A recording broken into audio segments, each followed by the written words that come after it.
Hello, Opening Pathways viewers. It's Tom LeNoble, and it's great to be with you again. I am excited about my guest today. Vincent van der Broek has got a story to tell us, but he's going to tell it through my questions, as you know how this works. Vincent is the founder of a company that he'll tell us about what he does. But what's really interesting about Vincent is he's had an experience I'm sure he'll weave in his answers that we all can take a lesson from. And I'm sure he'll share some wisdom with us today. Vincent, welcome to Opening Pathways. Thank you for having me, Tom. This is an honor, by the way. This Yeah, is imposter syndrome all over it. Thank you. yes, Thank you. yes. I will share with you my belief about fear and imposter syndrome. They are simply opportunities for growth. That's it. True. End of True. story. We make them all huge and big. We write books about them. We give talks about them. Yes. And at the end of the day, it's just something new we're stepping in and have an opportunity to grow. So I want to start with, let's just start at the beginning here. Tell me what you're working on and a little about your book, and then we'll go from there. So what I'm working on, the book is finished. It's coming out right now. It's up for pre-order already. Everything feels impossible until it's done, which then became a movement called the Until It's Done Club, helping people to chase or at least realize their dreams and get to their goals. Long story short. Yep. So, Vincent, I love this. We talked about it before. For those people that don't know it, my life's work is I'm an inspirator and I inspire Mm, people to take action to reach their mm. goals and dreams. And in this book, and you telling me about what you've been through and what you're writing about and what you're making this movement about is an inspiration to me, and I know will be to others. And congratulations, you're going to love the feeling once that book actually is published and you can get it in your hot hands. You're going to just love it. So tell me this, when you look at yourself today, how are you fundamentally different from when you wrote this book? Like, what inspired you to write the book? Tell the viewers that story. What inspired me are a couple of things. So the first thing was when I was going through rehab, there was so many funny stories that happened, and my auntie used to tell me like, you should write a book about it. And then the second thing is when I was still in coma, so many people told my wife, if there's one person that is going to survive this, it's Vincent. And then after me waking up, there was so many people telling me your mindset made the whole difference. And then the third thing is we're 2019, and until 2019, it was considered physically impossible for a human body to run a marathon under 2 hours. Comes along, Elliot Kipchoge runs a marathon in 1 hour, 59 minutes, and 40 seconds. And it all came together in a belief that everything feels impossible until it's done. And the book was supposed to start the day of the accident, and then I had a conversation with a good friend of mine that then also helped me edit the book, and she told me maybe the book should be start way earlier than the accident because that's the important. Otherwise, it's just another survival story. And got me Yes. thinking. I started writing, and I was like, and as I was writing, I understood like, surviving in itself was just the bare minimum. Everything that came after the rehab, the recovery part, and until it's done club, the book was what it was all about. Yes. And it took some time for me to understand that. And so, yeah, everything feels impossible until it's done. It's true. Vincent, please tell the viewers, if you will, about the accident and how you ended up in a coma. Oh, long story short, so I was on my way to finish an important business file to the Hoxton, which is a hotel here in the city center of Brussels, from where I've been doing administration and still am today for the business. in front of the hotel. I was crossing the street. Again, I do not have memories from the accident itself.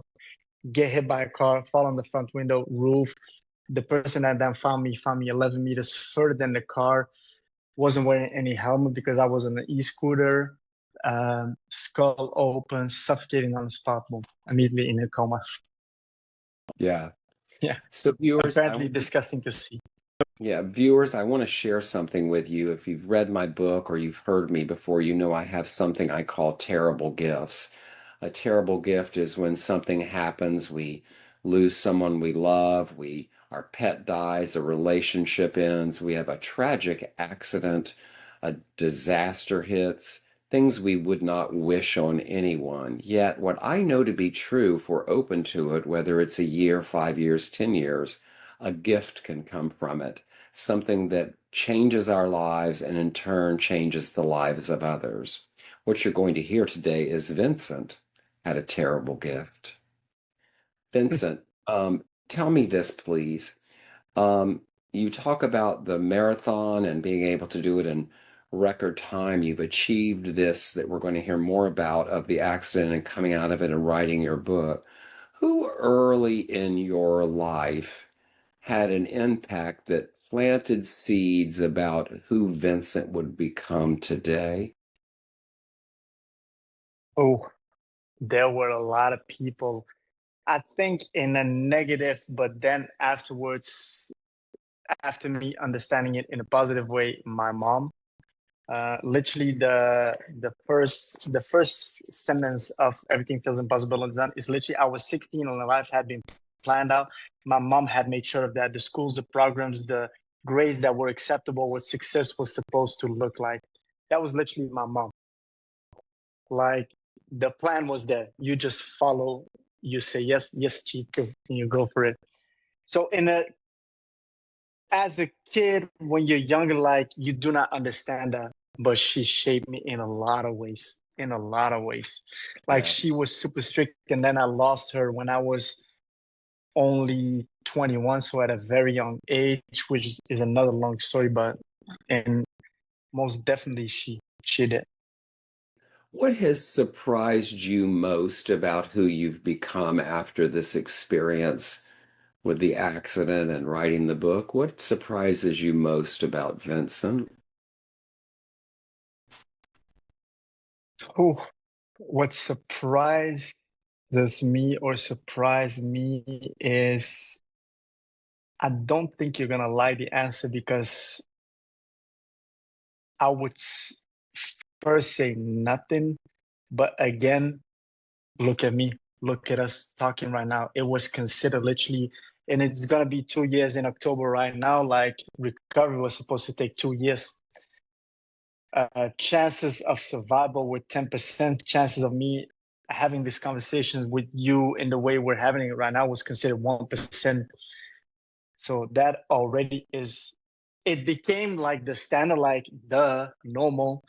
But of course, it's if especially when someone like yourself asks me the question, like I'm like, but funny story. This morning I was working out, and it was a tough workout. And by the end, like I was pushing myself, and I just started crying because it amazes me. Like, wow, look where you come from, look where you are right now. You're able to push yourself. It's mind blowing. It's mind blowing.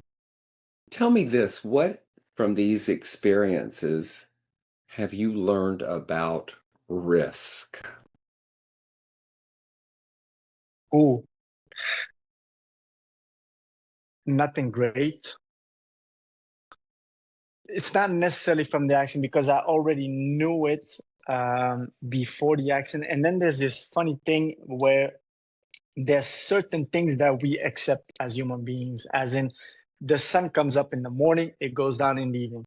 2 plus 2 makes 4. There's 4 seasons in the year, there's 24 hours in a day. But then there's this one thing which is also a fact.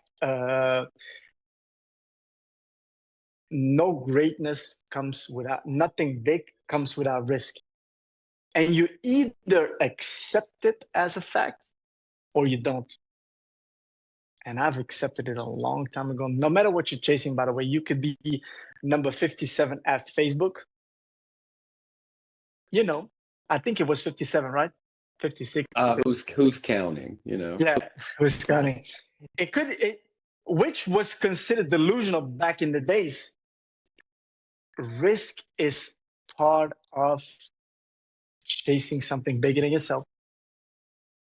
You either accept it or you don't. Yeah, there you go. So I want to know this. What have you learned about fear? Oh, that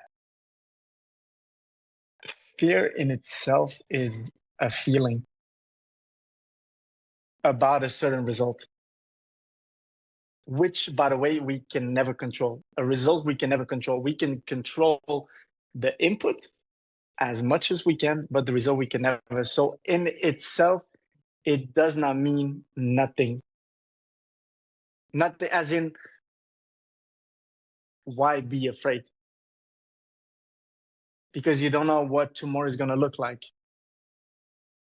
Hence the accident. Like in the morning, everything was beautiful.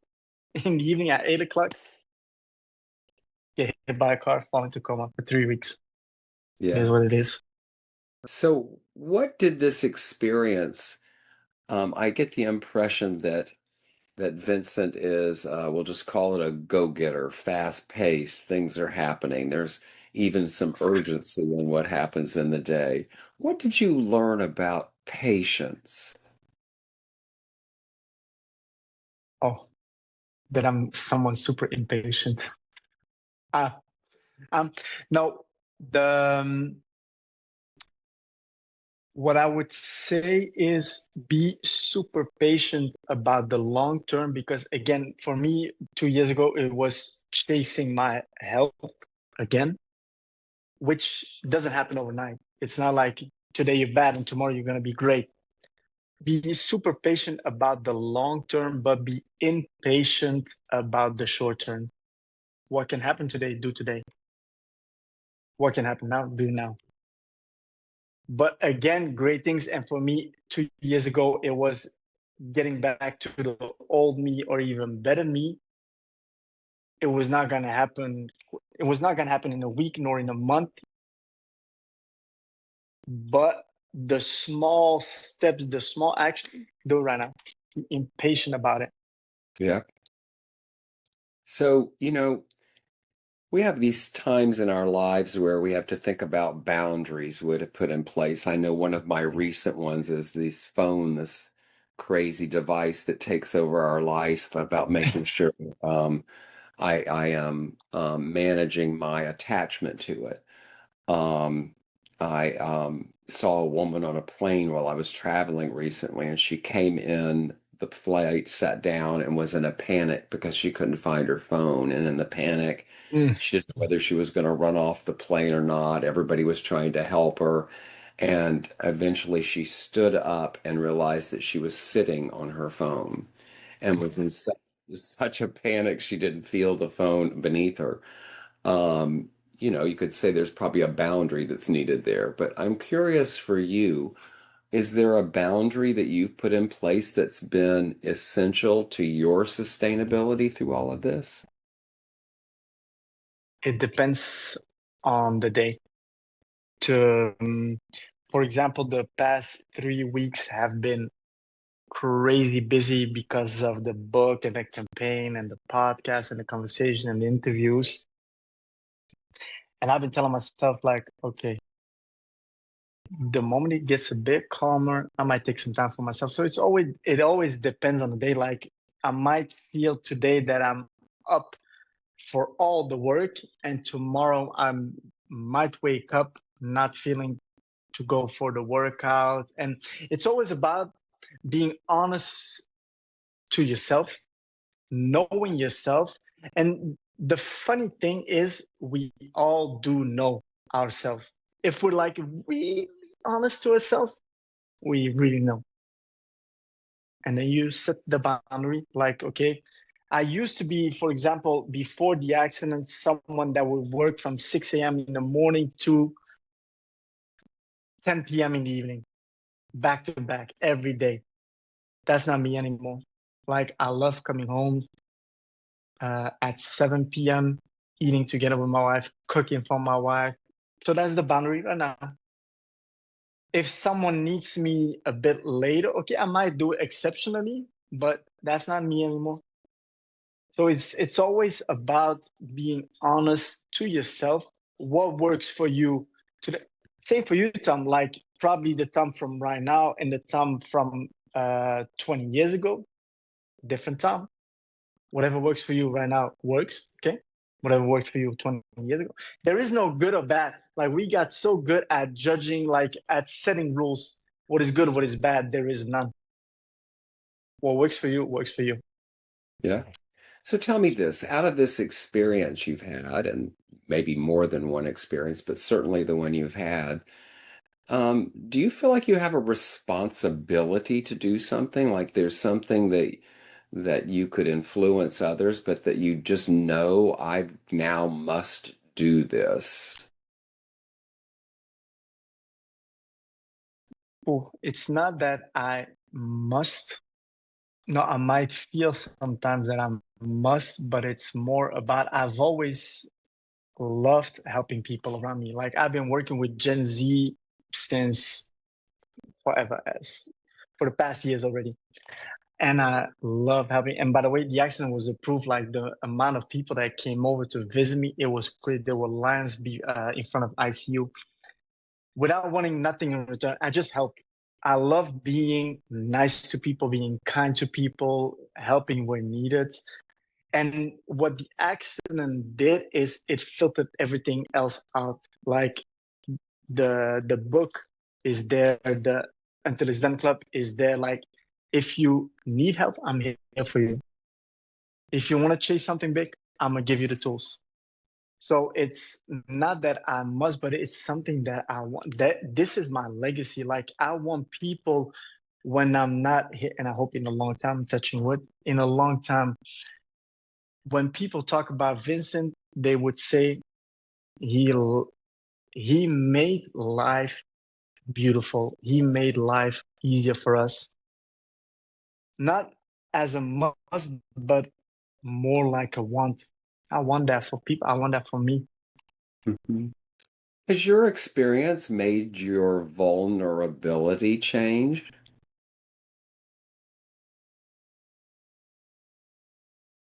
Oh, it's easier, at least for me today, to ask for help. Like I've always been the super independent person and I will take care of everything, which I still am and which I still do. But it's easier for me today to just ask for help. Like I had to ask for everything back when I was in the hospital for to help me walk, go to the toilet and all that. So it made me realize maybe that asking for help is not a weakness. Yes. Actually, what you're doing is using what I call the energy of support, the energy of the support of others. Mm. It's one of our, I think, one of the things in life. There's a few forms of energy: time, physical vitality, relationship, money. There are other ones, but certainly the energy of support, some things that happen in our life. You've had one of them that help us learn what it means to be willing to get the support of others and how important that Yes, sir. is. Yeah, it's great. So tell me this. What has Vincent learned about trust? Oh, about trust.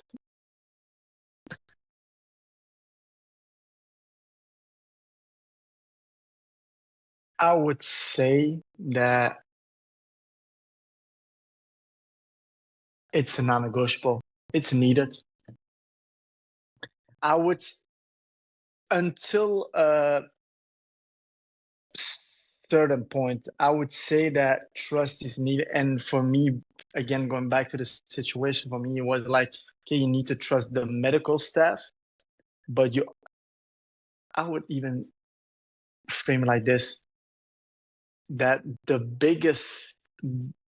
highest trust one should have is always in yourself. Oh, yeah, I would say that. Trust yourself. Like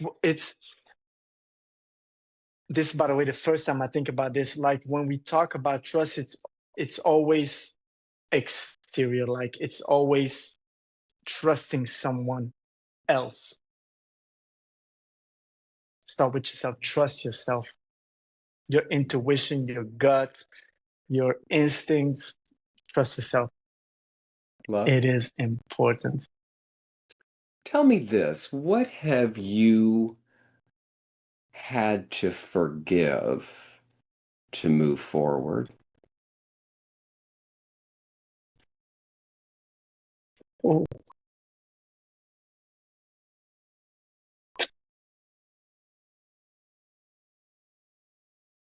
my past self.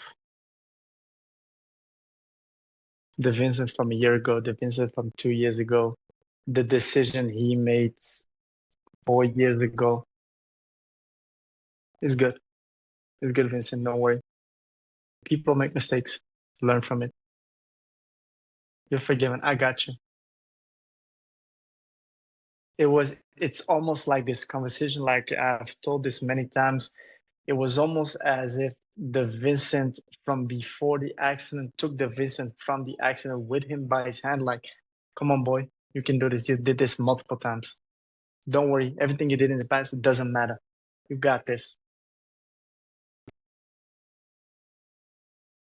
Yeah. Great wisdom you're sharing with us, Vincent. Tell me this. Was there a moment when you realized that you were far more resilient than you even realized? Oh,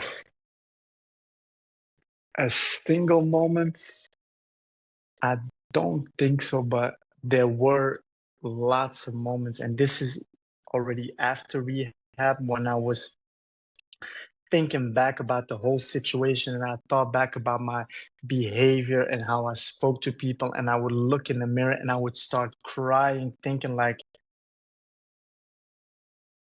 wow, you took this with so much grace. You can be proud of yourself. Only that realizing that like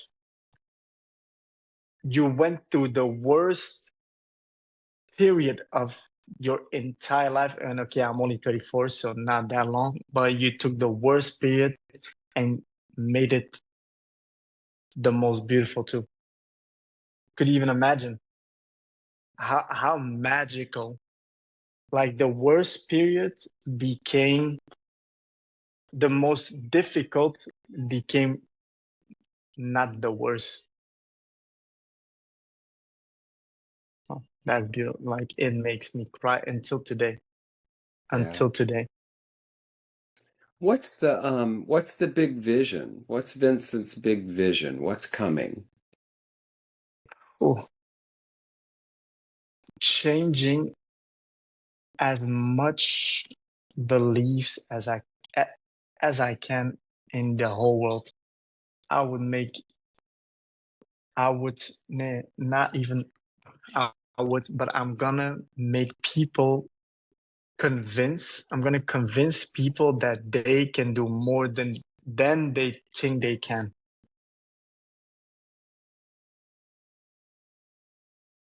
Why not me instead of why me? I'm gonna try when people will speak about until it's done in years from now, they would say, and by the way, and this is also what I always tell to members from Until It's Done Club. I would tell them like my only goal, there is no hidden agenda, is for you to look back in 6 months, a year, 5 years from now, look back and be like, oh, this Vincent guy, he changed my life. There's nothing more for me. Like, come on, what are we chasing? For me, at least, I'm not gonna lie. Yeah, having more money, cool.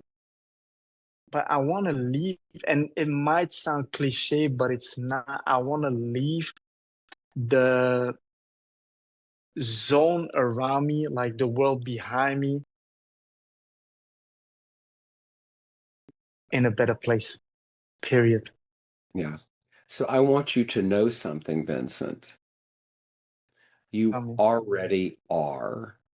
I know you will do more of it, but you already are. thank you. Please know that.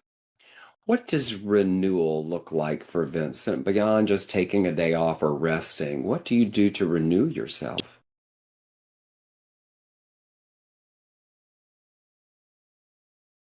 I have a conversation with myself, not a conversation out loud, talking to myself in the mirror, but I remind myself, like, you're on the right path. You're good. You're enough. I know you have doubts, but don't worry. Things will work out. And then I'm ready to go again. Yeah, I'm good. just talking, I'm reminding myself, like, the only way is forward. And then I'm ready to go. It doesn't look like a fancy vacation to Bali or a cool trip to the south of France or a fancy dinner. For me, it's just that to get my day going again. Beautiful. Tell me this. If a very, very, very young Vincent were watching this podcast or recording, what would you tell him? Oh, I love this question.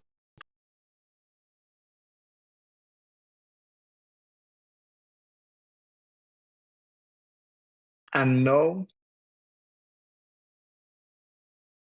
you don't see it right now. I know you're having tough times with your mom, figuring out life, but don't worry, you got this. You might not believe me, but keep on doing the work. Keep on being yourself. It'll work out. If your story could leave the listeners with one invitation, what would it be? What would you invite them to do? Oh, it almost became a framework, by the way. I would tell them to ask themselves at the end of every day, before ending your day, before putting yourself in front of Netflix, before eating, take a minute and ask yourself these three questions. One, am I truly happy? Not like the yeah, kinda, I think so. That's a no. Yes and no. Why? Two, did I do everything I wanted to do and had to do today? Yes, no, and why? And then three, was I better today than I was yesterday? Yes, no, why? If you're truly honest towards yourself and you're able to have as many days as possible where you can answer to those three questions, yes, I can guarantee you whatever you're chasing, you're going to get very close to it.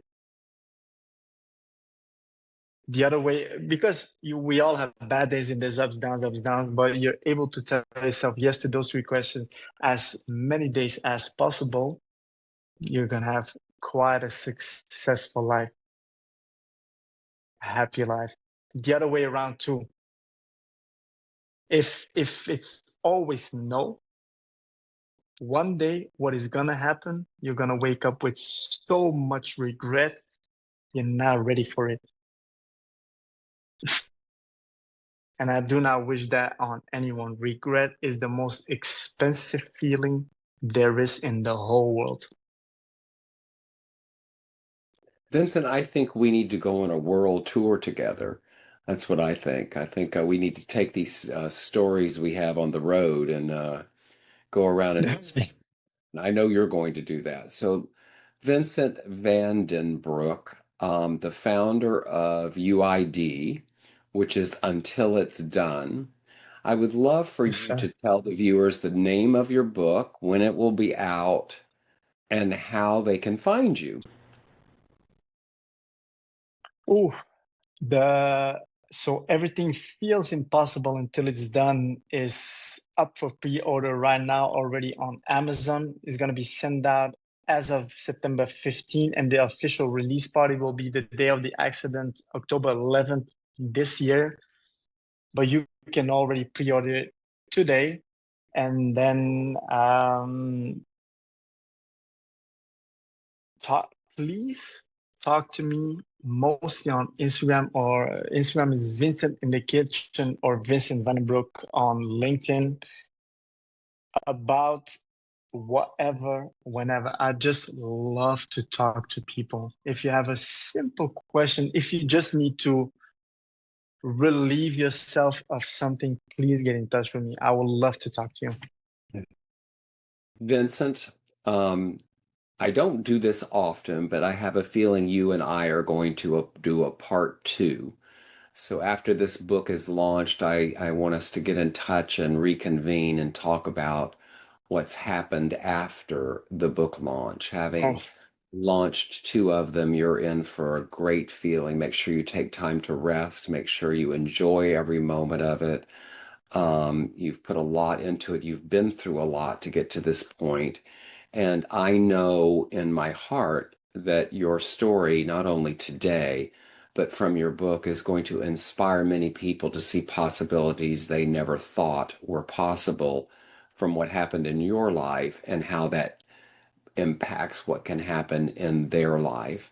So thank you for being on Opening Pathways today. thank you for having me. It was an honor. I loved it, by the way. Thank you so much for this. I'm so glad to And I'm hear. looking forward for part two. Me It's too. gonna be even better now. Thank you so much. It was amazing. And to my viewers, this is Tom LeNoble, and I'll see you next time.